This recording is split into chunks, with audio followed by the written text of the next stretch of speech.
ہمارے بزرگ سے ساتھی فوت ہو گئے تو ان کا بیٹا PI میں کیپٹن تھا، جہاز اڑاتا تھا. تو انہوں نے کہا بیٹا نماز پڑھ لیا کر. کہا ابا فرصت نہیں ملتی، بہت کام ہوتا. کہا اچھا چلو نماز کے وقت ایک آدمی کو دعوت دے دیا کر. 5 نمازیں ہیں، 5 دفعہ دعوت دے دیا کر. وہ کہنے لگا میں دعوت دوں؟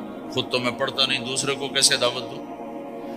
کہا بیٹا ایک تو میری مان لے، نماز کا انکار کیا تو یہ تو مان لے کہ چلو کسی کو کہہ دیا کر کہ بھائی نماز پڑھا کرو. کہ چلو یہ تو آسان ہے، میں کہہ دوں گا. تو اس نے اپنے ابا کی بات مان لی.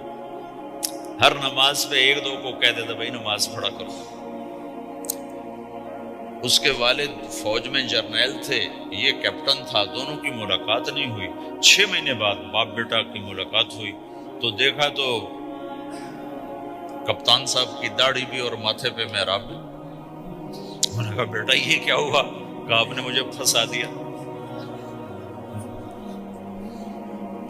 وہ جب میں لوگوں کو کہتا رہا تو میرے اپنے اوپر اثر ہونا شروع ہو گیا کہ میں اپنے آپ کو ملامت کرنے لگا کہ اوروں کو تو کہہ رہا ہے، خود تو پڑھتا نہیں. کہ اس نے مجھے کھڑا کیا اور میں نماز پہ آیا. پھر ایک دن شیو کرنے لگا، شیشے میں کھڑا دیکھ رہا تھا تو میں نے کہا جب اللہ کو سجدہ کر رہا ہوں تو چہرے پہ نبی کی سنت بھی ہونی چاہیے. تو میں نے سیفٹی بھی پھینک دی، داڑھی بھی رکھ لی. تو تبلیغ کا کام کرتے رہنا. ہم فرشتے نہیں بن سکتے.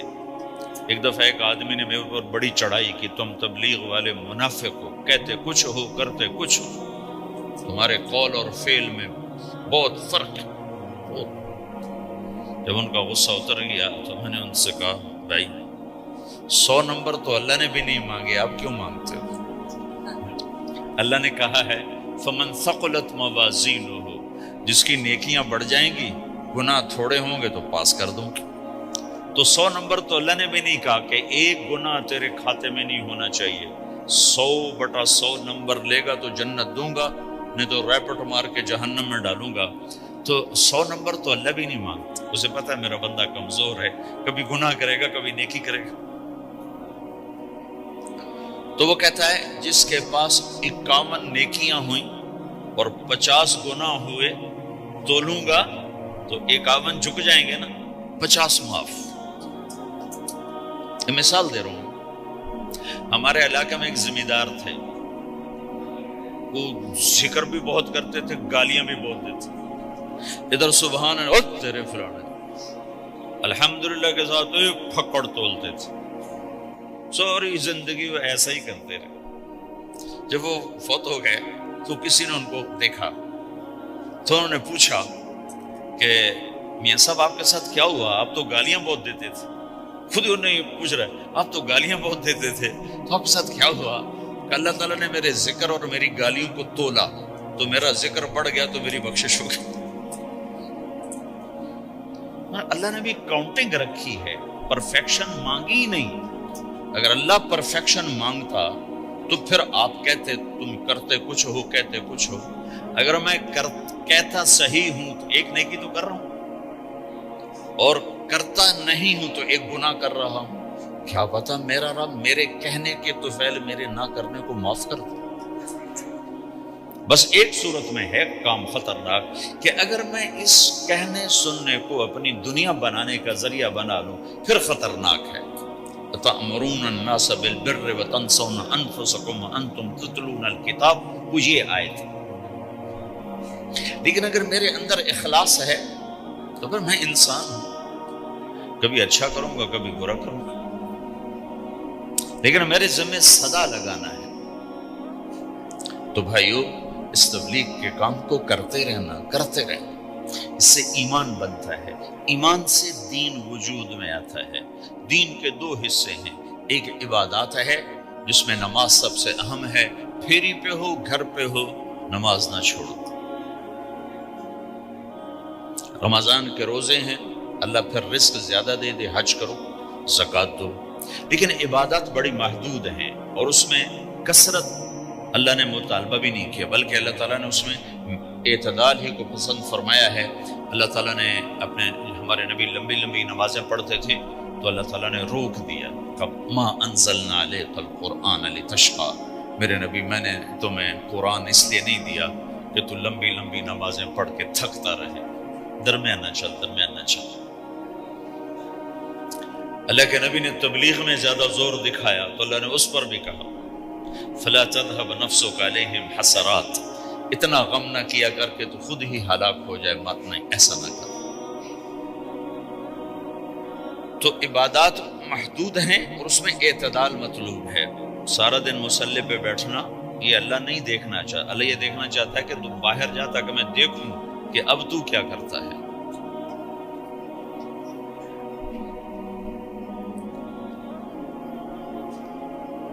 دوسرا حصہ اس کا اخلاقیات ہے، آپس کی معاشرت ہے۔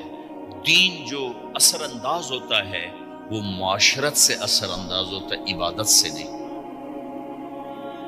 عبادات سے نہیں۔ عبادت تو مسجد کے اندر ہے یا مصلی پر گھر کے اندر ہے، روزہ اندر کی چیز ہے، حج بیت اللہ میں ہے، زکوٰۃ مسلمان کو دی جاتی ہے۔ تو دنیا میں دین پھیلنے کے لیے اور اپنوں کو دین کے قریب کرنے کے لیے جو سب سے بڑا عمل ہے وہ بھائیو اچھے اخلاق۔ یہ دوسرا حصہ میں آج بیان کرنا چاہتا ہوں۔ اللہ کے نبی نے فرمایا ایو اور الاسلام اوثق، مجھے بتاؤ اسلام کا سب سے مضبوط عمل کیا ہے؟ تو صحابہ نے کہا الجہاد، یا رسول اللہ جہاد۔ اسلام کا سب سے مضبوط عمل کیا ہے؟ صحابہ نے کہا جہاد۔ تو آپ نے کہا وحسن وما هو به، ہاں جہاد بہت اچھا عمل ہے لیکن سب سے بڑا عمل نہیں ہے، سب سے مضبوط عمل نہیں ہے۔ ان کا جی الصلاۃ، نماز۔ تو آپ نے کہا ہاں وحسنۃ وما هي بها، نماز بھی بہت اچھی چیز ہے لیکن وہ نہیں جو میں پوچھ رہا ہوں، سب سے اعلیٰ، سب سے اوپر، سب سے مضبوط نہیں۔ انہوں نے کہا جی الحج، حج۔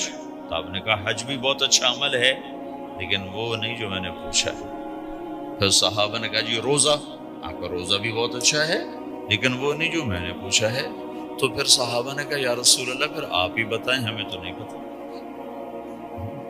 تو ہمارے نبی عبادات سے اوپر لا رہے ہیں، اپنے ساتھیوں کو عبادات پہ قائم کر دیا۔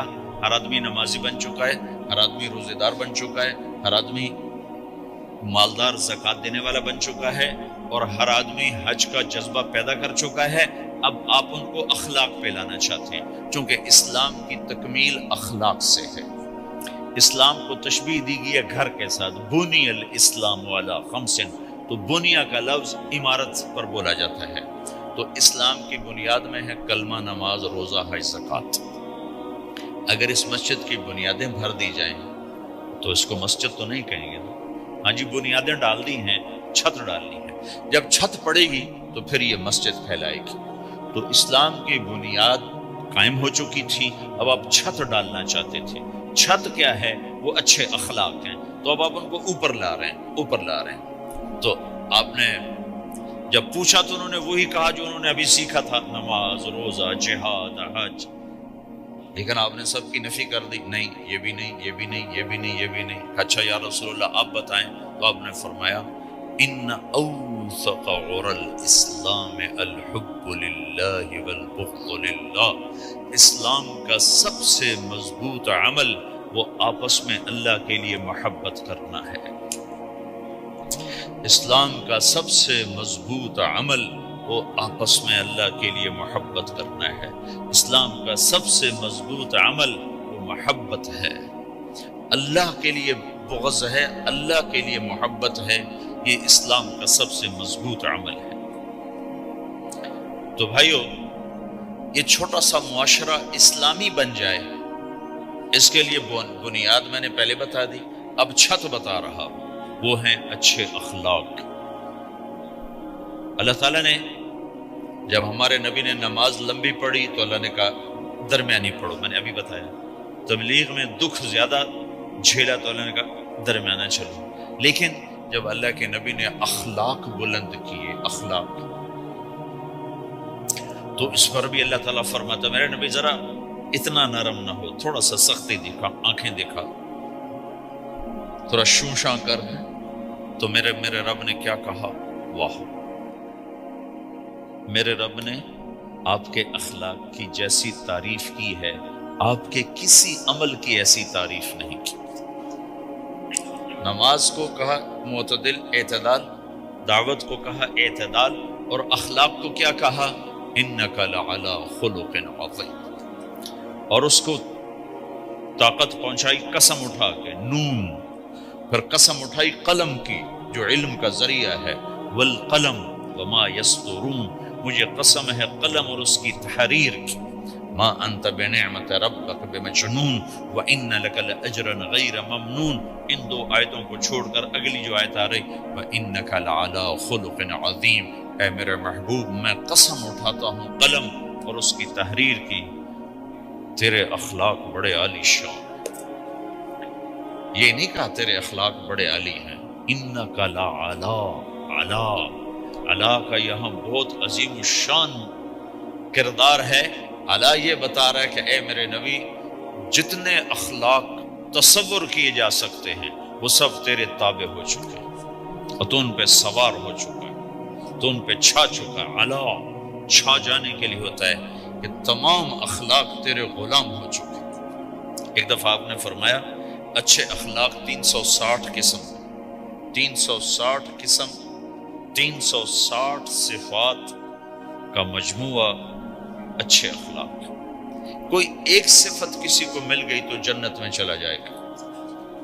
تو ابو بکر رضی اللہ عنہ سامنے بیٹھے تھے، کہنے گے یا رسول اللہ افی منہا شیء، ان 360 میں کوئی میرے اندر بھی کچھ ہے؟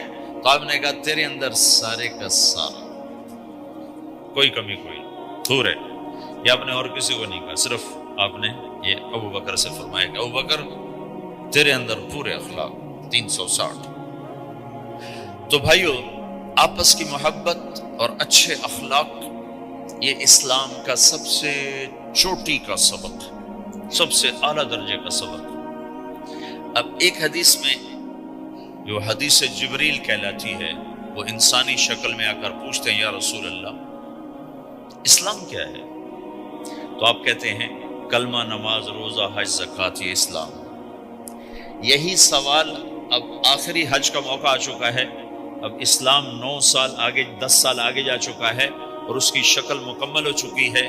تو عمر بن عبسہ رضی اللہ تعالیٰ عنہ یہ آخری حج کے موقع پر آپ سے ملتے ہیں اور آ کر یہ آپ سے پوچھتے ہیں یا رسول اللہ مل اسلام؟ سوال ایک ہے، مل اسلام۔ شروع میں مدینے کے داخلے کے شروع میں جبریل انسانی شکل میں آتے ہیں اور کہتے ہیں مل اسلام، اسلام کیا ہے؟ تو آپ کہتے ہیں کلمہ، نماز، روزہ، حج، زکوٰۃ۔ اب یہی سوال 10 سال کے بعد یا 9 سال کے بعد عمر بن عبسہ کہتے ہیں یا رسول اللہ مل اسلام، اسلام کیا ہے؟ تو اب جواب سنو، آپ نے فرمایا اطعام الطعام وطیب الکلام، میٹھا بول بولنا اور کھانا کھلانا۔ کسی سے میٹھا بول بولنا کتنا عظیم ہے میرے نبی کی، میرے اللہ کی بارگاہ میں، کہ آپ نے فرمایا ابتسامک فی وجہ اخیک صدقہ، تو اگر کسی مسلمان کو ہنس کے مل لے تو یہ بھی تیرے لیے صدقے کا ثواب، صدقہ لکھا جائے گا۔ جبریل کہتے ہیں یا رسول اللہ مل ایمان، ایمان کیا ہے؟ تو آپ فرماتے ہیں اللہ کو ماننا، فرشتوں کو ماننا، نبیوں کو ماننا، کتابوں کو ماننا، تقدیر کو ماننا، موت کے بعد کی زندگی کا اقرار کرنا۔ ان تؤمن باللہ وملائکتہ وکتبہ ورسلہ وبالبعث بعد الموت، یہ ہے ابتدائی جواب۔ اب یہی سوال عمر بن عبسہ کرتے ہیں 9 سال کے بعد، یا رسول اللہ مل ایمان، ایمان کیا ہے؟ تو آپ نے فرمایا الصبر والسماحہ، صبر کرنا، معاف کرنا۔ سوال ایک ہے، جواب 2 ہیں، کیوں کہ جگہ اور نوعیت بدل چکی ہے۔ ابتدائے اسلام ہے تو عبادات بتائی جا رہی ہیں، انتہائی اسلام ہے تو اخلاق بتائے جا رہے ہیں کہ اے عمر، ایمان کیا ہے؟ صبر کرنا، معاف کرنا، صبر کرنا، معاف کرنا۔ تو بھائیو، جو ہمارا معاشرہ بنے گا اسلامی، گھر میں باہر، وہ بنے گا اچھا۔